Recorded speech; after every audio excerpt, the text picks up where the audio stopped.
बहुत थका रही है ये मार्केट, ये ऐसा कब तक चलेगा? जो 4 साल का दौर चला वो एक एक्सेप्शनली गुड था। तो अभी जो मार्केट है ये ज़्यादा नॉर्मल मार्केट है। तो उस तरीके की जो बुल मार्केट थी, क्या ये माना जाए कि अब वो मोर और लेस खत्म हो चुकी है? ये जितना एक तरफा ऊपर बढ़ेगा उतना फिर धड़ल्ले से वो नीचे भी आएगा। कोई बिल्कुल। दिन। क्या मार्केट की सबसे बड़ी दिक्कत डोनाल्ड ट्रंप है कि सबसे बड़ी दिक्कत अर्निंग्स है? किसको आप सबसे बड़ा फैक्टर माने? Concerns are there but nothing dramatic. I would say all these are part and parcel. Trump tariff की बात करते हैं, भारत यूएस के रिलेशनशिप जो 6 महीने पहले तक इतने अच्छे लग रहे थे, all of a sudden all time low पर आ गए हैं। ट्रंप को प्रेडिक्ट करना नामुमकिन है। मुझे लगता है ये नेगोशिएशन टैक्टिक है। सबने कहा था कि Q3 में ग्रीन शूट्स दिखेंगे, फिर बात हुई Q4 में ग्रीन शूट्स दिखेंगे। कहाँ दिक्कत आई एकदम से? इतनी भी मंदी आई है पास्ट की, हर टाइम मैनेजमेंट्स का एक स्टैंडर्ड होता है रिस्पांस के 6 महीने में इम्प्रूवमेंट आना 6 महीने में। हाँ, FIIs क्यों नहीं आ रहे हैं भारत में? लगातार रिकॉर्ड सेलिंग हो रही है। पिछले 2-3 महीने को अगर आप छोड़े तो इंडिया डेडिकेटेड फ्लोज तो पॉजिटिव ही थे। अब थोड़े कुछ नेगेटिव इंडिया डेडिकेटेड फ्लोज भी होने शुरू हुए। इस समय सबसे बड़ा रिस्क फैक्टर आपके हिसाब से क्या है? पॉलिसी सर्टेनिटी और अनसर्टेनिटी। इस देश में 2 ही चीज़ें लोगों को यूनाइट करती हैं, एक है क्रिकेट और एक है फिल्में। काश बिजनेस में उस पर जुड़ जाए और वही पैशन हम बिजनेस में भी दिखाएं।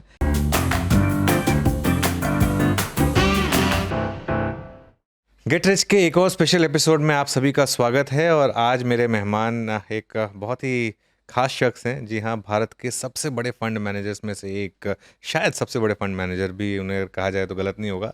हमारे साथ वाइट ओक के फाउंडर प्रशांत खेमका जी हैं। प्रशांत जी वाइट ओक से पहले, वाइट ओक स्टार्ट करने से पहले गोल्डमैन सैक्स में थे और वहाँ भी काफ़ी बड़ा फंड मैनेज करते थे। प्रशांत जी बहुत बहुत शुक्रिया आज हमारे साथ जुड़ने के लिए। धन्यवाद अनुज जी फॉर कॉलिंग मी। आपके शो पे बहुत बहुत धन्यवाद। तो मैंने कहा कि बहुत बड़े फंड मैनेजर, अब आपका टोटल AUM कितना हो गया कुल मिलाकर? AUM अभी करीबन 85-86 हज़ार करोड़ पे है। 85-86 हज़ार करोड़ ग्रुप वाइज। प्रशांत जी, इस समय मार्केट को देखकर सबको ये लग रहा है कि ये किस टाइप की मार्केट है, क्योंकि बहुत थका रही है ये मार्केट। आप देखें पिछले 1-2 महीने से ऐसा भी नहीं है कि मार्केट ब्रेक डाउन कर रही है, कोलैप्स कर रही है, लेकिन कोई रैली भी नहीं चल पा रही है। ये ऐसा कब तक चलेगा आपके हिसाब से? सनुज जी, जैसे आप खुद इस मार्केट में कितने 2 दशकों से तो ज़्यादा ही हो गए होंगे आपको भी। 23 साल हो गए। हाँ, 23 साल। तो आप भी एग्री करेंगे कि जो पिछले अपने कोविड से जो आज तक का देखा आपने, पिछले साल तक जो 4 साल का दौर चला वो एक एक्सेप्शनली गुड था। वो नॉर्मल दौर नहीं, उसको नॉर्मल मार्केट नहीं कहा जा सकता। तो अभी जो मार्केट है ये ज़्यादा नॉर्मल मार्केट है। अगर आपके पिछले 20-25 साल का जो एक्सपीरियंस उसमें आप नोट करोगे तो मार्केट एक तरफा तो रहता नहीं है। ऊपर जाता है, फिर नीचे आता है, फिर कहीं नहीं जाता है, फिर थोड़ा ऊपर जाता है। ओवर टाइम ऊपर जाता है बट वो एक लाइन में नहीं जाता। तो ये काफ़ी नॉर्मल मार्केट है। एंड 10-12%, जैसे मैं कहता हूँ 10-12% रिटर्न आ जाए साल भर में, वो भी एक लाइन में नहीं आएगा। 5-10% ऊपर, फिर 4-5% नीचे, फिर 2-5% ऊपर, ऐसे करके वो टाइप का मार्केट एक्सपेक्ट करना चाहिए गोइंग फॉरवर्ड। ऑब्वियसली हर मार्केट में, एक्विटी मार्केट में 10-20% ऊपर नीचे with a speed short duration कभी भी हो सकता है। तो जब आप कह रहे हैं कि जो 2020 से 24 का जो हमने टाइम देखा था वो ऑब्वियसली एक्सेप्शनल टाइम पीरियड था, तो उस तरीके की जो बुल मार्केट थी, क्या ये माना जाए कि अब वो मोर और लेस खत्म हो चुकी है? नहीं, फिर कभी आएगी, बट वो क्या है, कह के तो आएगी नहीं। अपना भी देखो 2000 से 20 से जो 24 का टाइम था उसमें बीच में एक लल पीरियड आया था। मार्च 23 से फिर से पिकअप किया था।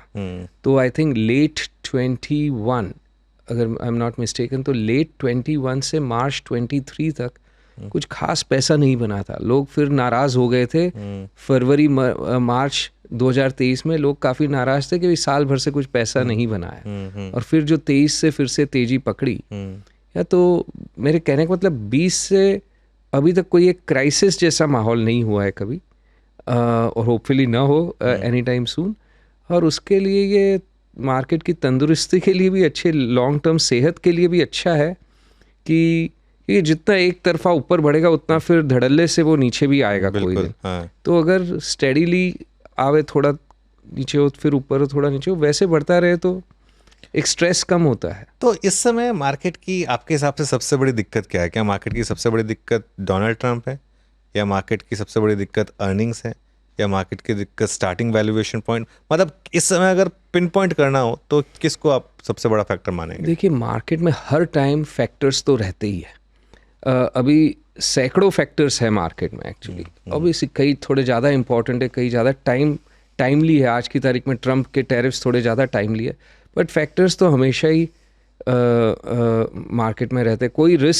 कोई ऐसा टाइम नहीं रहा जहाँ पे रिस्क या कंसर्न्स नहीं थे पिछले कोई भी टाइम पीरियड आप देख लो। तो इट इज़ अगेन, थोड़ा मार्केट नीचे होता है तो लोग ये सोचते हैं कि क्या चीज़ें सही नहीं है, उस पर थोड़ा ज़्यादा गौर फरमाया जाता है। एंड उस ब्रैकेट में ऑब्वियसली ट्रम्प टैरिफ्स एकदम हियर एंड नाउ है। इकोनॉमिक ग्रोथ को लेके कंसर्न इज़ ऑल्सो देयर। वो कई महीनों से है, ऐसे नहीं कि अभी है।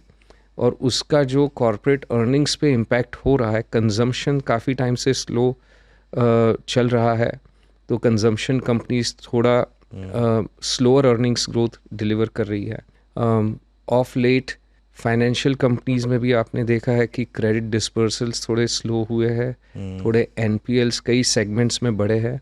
तो all those concerns are there but nothing dramatic. I would say all these are part and parcel. जो एक नॉर्मल इकोनॉमी में 100 चीज़ें हैं तो 100 की 100 तो सही नहीं चलती है कभी भी, थोड़ी ऊपर नीचे रहती है। तो उस कैटेगरी में मैं डालूंगा ये कंसर्न्स को। चलिए एक एक करके 2-3 चीज़ों की बात करते हैं। सबसे पहले ट्रम्प टैरिफ की बात करते हैं, क्योंकि आपने बोला हेयर एंड नाउ सबसे बड़ा वही है। आपके हिसाब से क्या चल रहा है इस समय? क्या ये एक नेगोशिएशन टैक्टिक का हिस्सा है या कुछ और है, या और इवेंचुअली भारत पर इसका कितना इम्पैक्ट पड़ेगा? भारत यूएस के रिलेशनशिप जो 6 महीने पहले तक इतने अच्छे लग रहे थे, all of a sudden all time low पर आ गए हैं। सी, ट्रम्प को प्रेडिक्ट करना नामुमकिन है। हाँ, उसे खुद को शायद न पता हो कि वो क्या करने वाला है। एंड वो age and when the moment arises वो डिसीजन लेने के काबिल है और लेता है। हैविंग सेड ऑल दिस, मुझे लगता है ये नेगोशिएशन टैक्टिक है, क्योंकि पहले भी जैसे ईयू के साथ जब फाइनल स्टेजेस में आते हैं निगोशिएशंस, तब वो ये रैचेट अप करता है अपना। काफ़ी प्रेडिक्टेबल नहीं है बट स्टिल थोड़ा बहुत पैटर्न है। तो it is possible that's why he is ratcheting up. जो उसकी भाषा भी आप देखो तो ज़्यादा शार्प और अग्रेसिव हो गई है। तो ये यूजुअली जब निगोशिएशंस फाइनल स्टेजेस पे होते हैं तो वो पोस्चरिंग ऐसे करता है, and it could be part and parcel of that, but possible नहीं है कॉन्फिडेंस से कुछ भी कहना इस मामले में। अगर हम वर्स्ट के सिनेरियो ले लें कि वर्स्ट के सिनेरियो में ये नेगोशिएशन नहीं फिट बैठते, टैरिफ लगे रहते हैं, डील नहीं होती, 25% का वो टैरिफ अभी तो बोल रहे हैं सब्सटैंशली बढ़ा दूंगा, वर्स्ट के सिनेरियो में इसका मार्केट पर कितना और कितने समय तक का इम्पैक्ट आप देखते हैं उसकी वजह से? देखिए, अगर अपने 25% का ही एक बार पकड़े तो मार्केट में जो सेक्टर्स है उनमें डायरेक्ट एक्सपोजर इतना ज़्यादा अपना नहीं है। कोई ऐसे नहीं कि बहुत लार्ज ऑटोमोबाइल कंपनीज है जिनका बहुत लार्ज एक्सपोजर हो टू यूएस, यहाँ से एक्सपोर्ट होता हो, या लार्ज इंडस्ट्रियल कंपनीज का एक्सपोर्ट होता हो। तो देखिए, गारमेंटिंग पे एंड कॉटन अपैरल्स पे ये सब पे इम्पैक्ट पड़ेगा, बट वो मार्केट के नज़रिए में डायरेक्ट इम्पैक्ट बहुत छोटा है, क्योंकि it's a small portion. Some engineering goods जहाँ पे लो वैल्यू ऐड हो, तो relative competitiveness is more important. तो गारमेंटिंग में ऐसा डर नहीं है कि यहाँ से बंद होके फिर से अमेरिका में प्रोड्यूस करना चालू कर देगी।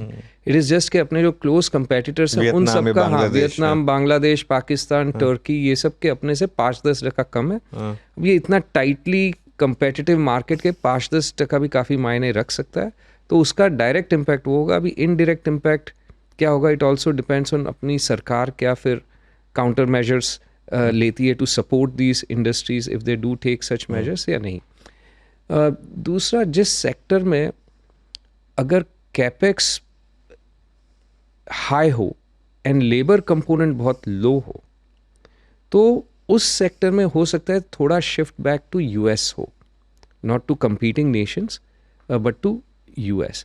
तो वैसी कंपनीज जो लो वैल्यू ऐड कोई इंजीनियरिंग प्रोडक्ट्स बना रहा है, इंजीनियरिंग भी नहीं कह सकते, कुछ मैन्युफैक्चर्ड प्रोडक्ट्स बना रहे हैं which is very low value add, तो वहाँ पे थोड़ा इम्पैक्ट हो सकता है। Again these are very small component of the market. So direct import to the market अभी समझ में नहीं आ रहा है। ऑब्वियसली फार्मास्यूटिकल पे कुछ एग्जैक्टली हाँ मैं इस पे आने वाला था। फार्मास्यूटिकल पे क्योंकि करीबन 40-50% of the pills consumed by Americans, more than 40% you can safely say हाँ ऑफ द पिल्स जो दवा खाते हैं Americans are manufactured in India. हाँ अब ऑलरेडी हेल्थ केयर कॉस्ट इतने हाई है, हाँ और इसमें ऐसा तो है नहीं कि अचानक से बंद कर दो और यहाँ पे शुरू कर दो अमेरिका में। वो वहाँ पे प्रोडक्शन शुरू करने के लिए 2-3 साल लगेगी, जब तक ट्रम्प की प्रेसिडेंसी खत्म होने आ जाएगी।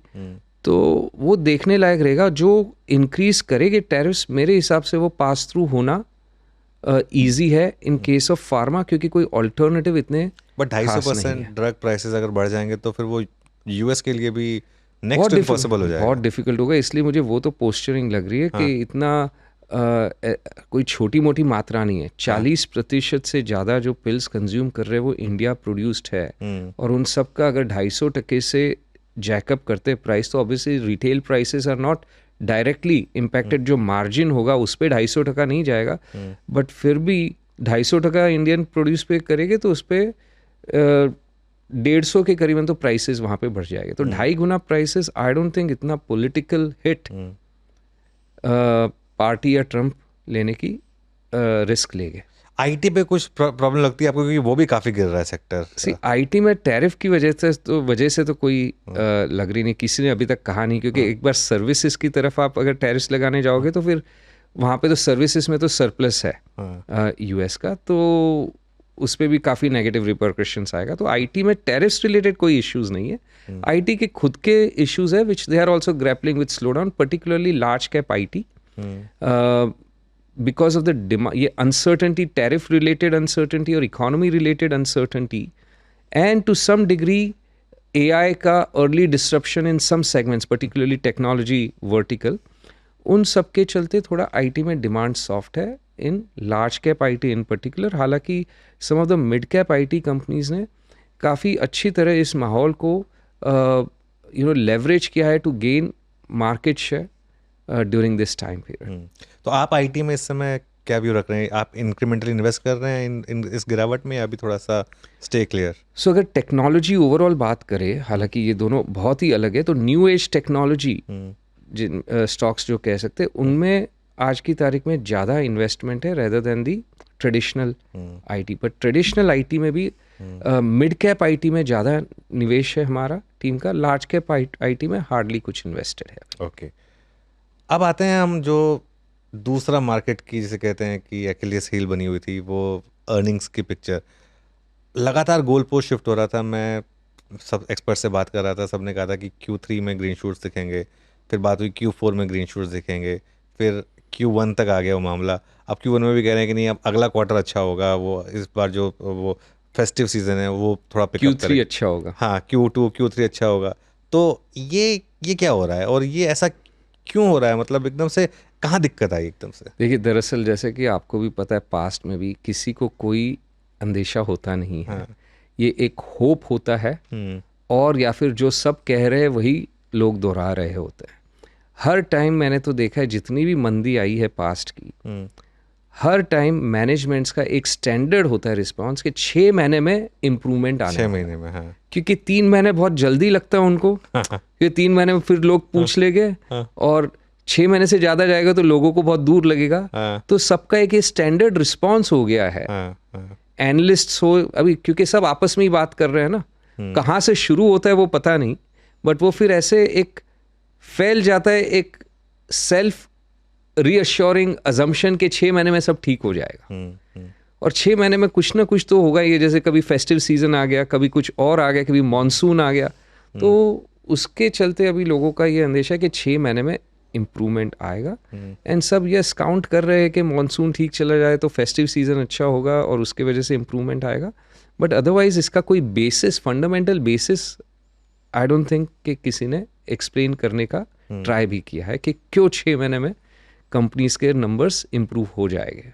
हो सकता है कि हो जाए। All I am saying is कि कोई ठोस ऐसा फंडामेंटल बेसिस किसी ने एक्सप्लेन नहीं कर पाए। तो प्रशांत जी, ये कहीं एक रिस्क लगता है क्या कि जो हम बार बार इंडिया की डेमोग्राफिक डिविडेंड की बात कर रहे हैं कि, और जिस तरीके से कंजम्पशन की हम बात करते हैं, क्योंकि वो नंबर्स में ट्रांसलेट नहीं हो रहा है, क्या वो आगे जाकर थोड़ा मार्केट के लिए रिस्क फैक्टर बन सकता है, क्योंकि हमको हमेशा उस चीज़ का एक प्रीमियम मिलता है? देखिए आज की तारीख में जो मार्केट मल्टीपल है दैट इज़ प्रीटी मच जो लास्ट 11 साल का जो 2014 से जो मार्केट मल्टीपल है उसके ठीक उसी एवरेज पर है ओके। आज भी। इंडिया को प्रीमियम तो हमेशा ही मिलता है ईएम के वजह से, नॉट नेसेसरी कि वो ग्रोथ के ही लिए प्रीमियम मिलता है, बट क्योंकि वर्ल्ड वाइड आप देखो तो डेमोक्रेटिक कंट्रीज को प्रीमियम मिलता है बिल्कुल, मार्केट्स को, बिल्कुल। Because the law and order, respect for property rights, they are stronger in democratic markets than authoritarian markets. बिल्कुल, तो अगर आप डेमोक्रेटिक मार्केट से आप इंडिया को कंपेयर करोगे तो कोई ऐसा खास प्रीमियम नहीं है। इंडिया और यूएस अगर आप कंपेयर करो which is another large democracy, तो मार्केट पिछले 25 साल में right in line on average रहे, 0% डिस्काउंट या प्रीमियम पे चले, कभी प्रीमियम कभी डिस्काउंट। आज की तारीख में भी India is at a very small discount to US market, low single digit discount. So कहने का मतलब कुछ वैल्यूएशन पे आउट ऑफ ऑर्डिनरी नहीं है।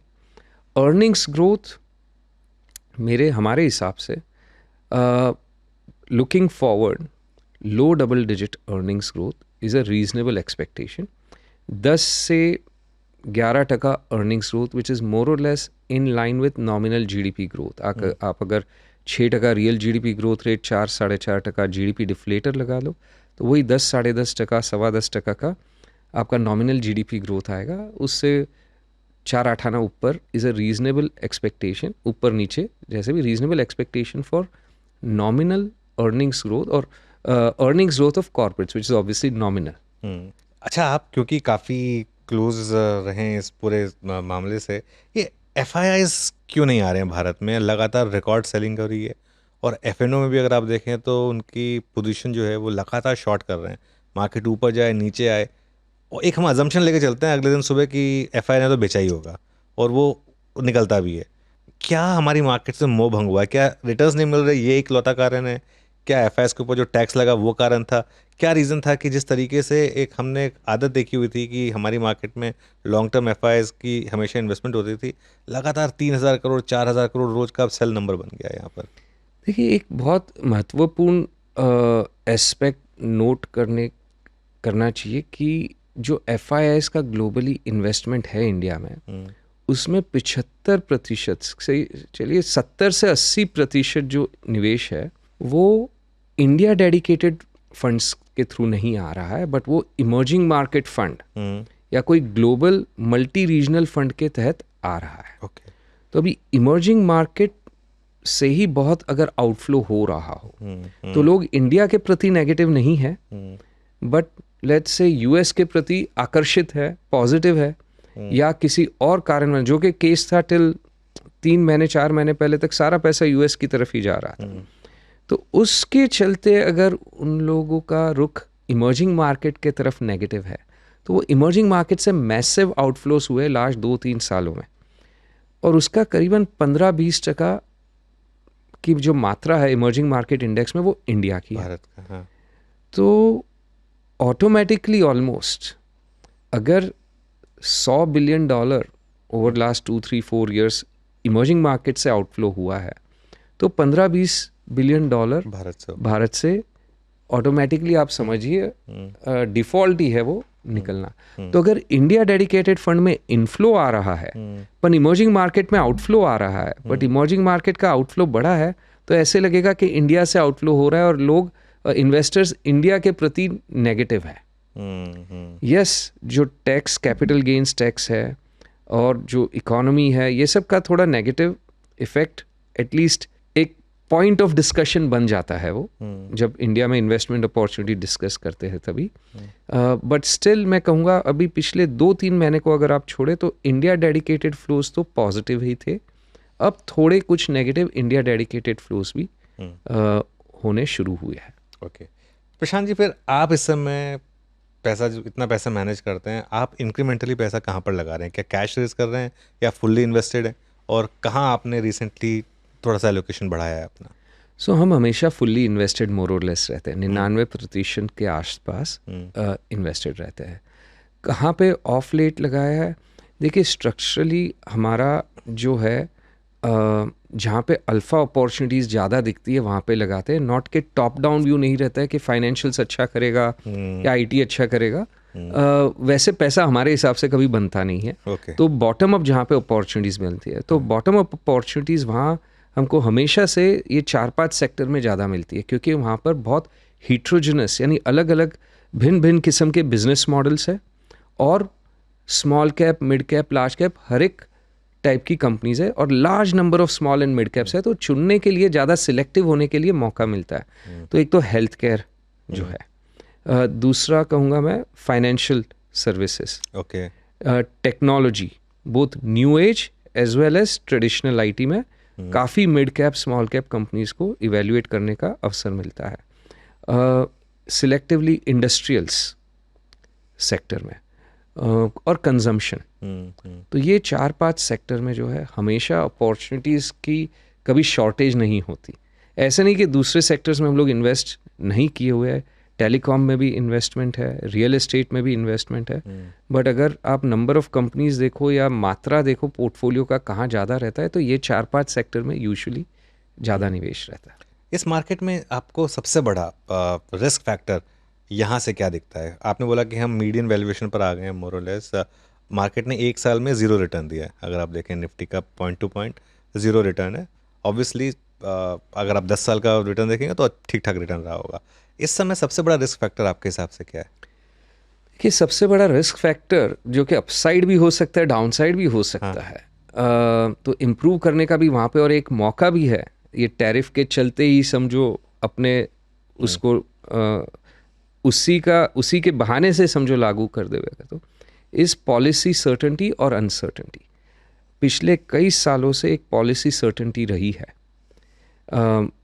That is very important element of ease of doing business.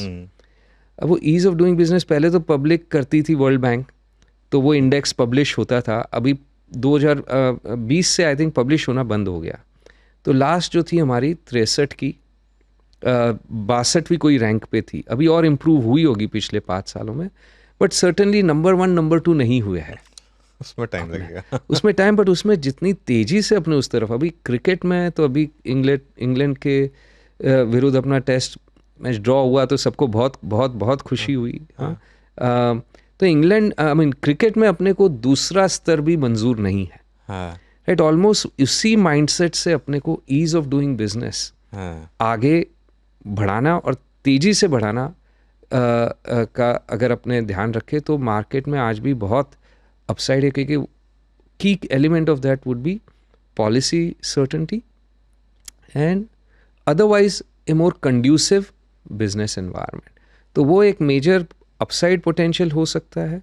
And on the other side, अगर any such event is there, nothing is visible in the near term में ऐसा कोई risk नहीं लग रहा है, बट अगर कभी पॉलिसी अनसर्टेनिटी का एक माहौल हो जाता है जो कि किसी टाइम पर बहुत हैवीली वे कर रहा था इंडिया पे, तो फिर वो सिग्निफिकेंट रिस्क होगा। हालांकि आज उसके कोई आसार नहीं लगते। बिल्कुल, कहते हैं इस देश में 2 ही चीज़ें लोगों को यूनाइट करती हैं, एक है क्रिकेट और एक है फिल्में।